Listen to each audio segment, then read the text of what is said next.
Hello guys, welcome back to Writer's Tales with The Last Adventurers again. In this installment we're looking at the Wolves of the Gods.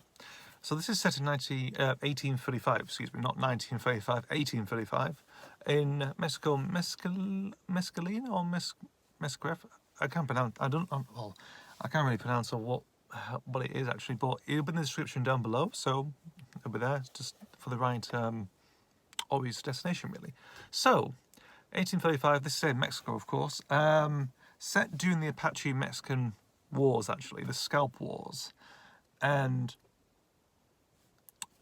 a meteor crash lands in it's over the heart, it does, of where the destination is, of course, the main setting, and also the other town, just like the next town, really. So it lands between there. What it is, what contains inside this meteor is a flesh blob called fluerti. Fluerti is like this weird, powerful, sentient, just blob of flesh, really, that just comes out, really. And again, very powerful mind, but image is just like, it's just a blob with a very powerful mind, really, that sort of thing. Power to manipulate people, brainwash, that sort of thing, really. And he enlists the help of a gang of Mexican bandits called the Jalanos. Again, so like a weird Mexican pronunciation, really. I think because with the name, of course, that pronunciation, the sort of translation for that is like a simple. I think they're just called the bandits, but they're just whatever, really.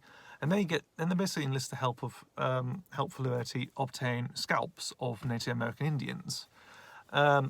Not entirely sure why. I think that's like a feeding thing or something to do with his home planet or something, or he's planted something, so he needs scalps of Native Americans for some reason, of course. And so they end up tackling down the Native Americans, getting up in wars, massacring camps and stuff, really, and just ripping the scalps out, really, because that was part of the whole Apache-Mexican Wars, the whole scalp war and everything else during that time. Indeed.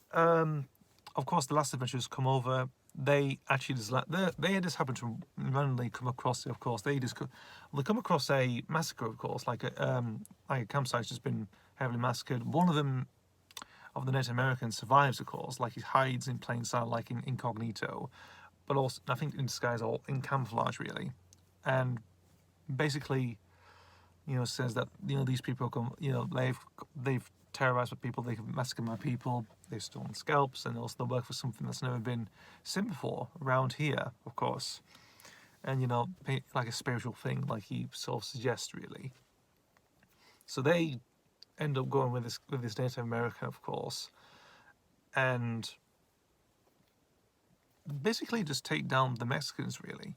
Of course, Fluerti is planning to do more, of course, travel around the states, of course, Mexico first, just to get all around, really, but then move on to the states for the next target. In doing so, steals a train actually. So it's like a train robbery also, but also the Jalanos also hold up a lot of people as well. Indeed, just take over, rob the train, just take the passengers hostage, of course, and basically just carry on, really, until the last adventurers come over and sell the score, of course, with a big fight on the train, of course. They do take down Fluerti, of course, which is a bit of a strange name, of course, but that's how it goes, really. And decides to and to be honest, I think the Americans just massacre it to death, really. Like, basically, this whole break its perception filter, actually. It does have a perception filter on it, actually, strangely. To some people, actually, really. I think for certain people, I think for the Jolanos, of course, they see actually what the blob is, really, of course. Same with the Last Adventures. This is the thing, of course, like with with some perception filters, of course, that sort of thing.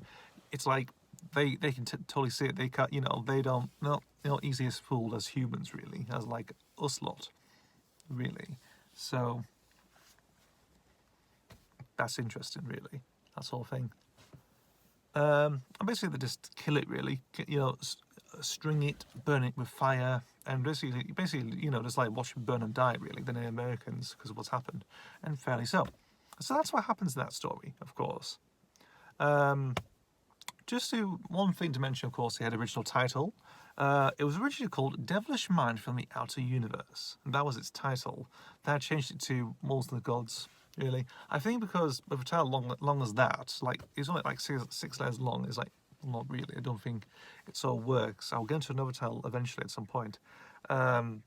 This was just sort of newly written. This was, and I thought I need something like a Wild West type story. Really, I was looking about other bits and pieces. And I was very interested about looking to actually find about the Apache Mexican Wars. Quite interested to see what happens. See what it was. And actually saying that they actually scalped Indians. And I thought interesting. I thought something like that might be interesting. It's quite graphic in play. Quite graphic and also graphically told.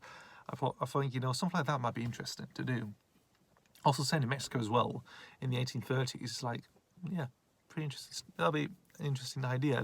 It's better than going to the actual states really and do some and have a Wild West sort of romp around, massacre, whatever around there, rather than just doing Mexico for something different. Really, it does have its dances wolves type thing, of course.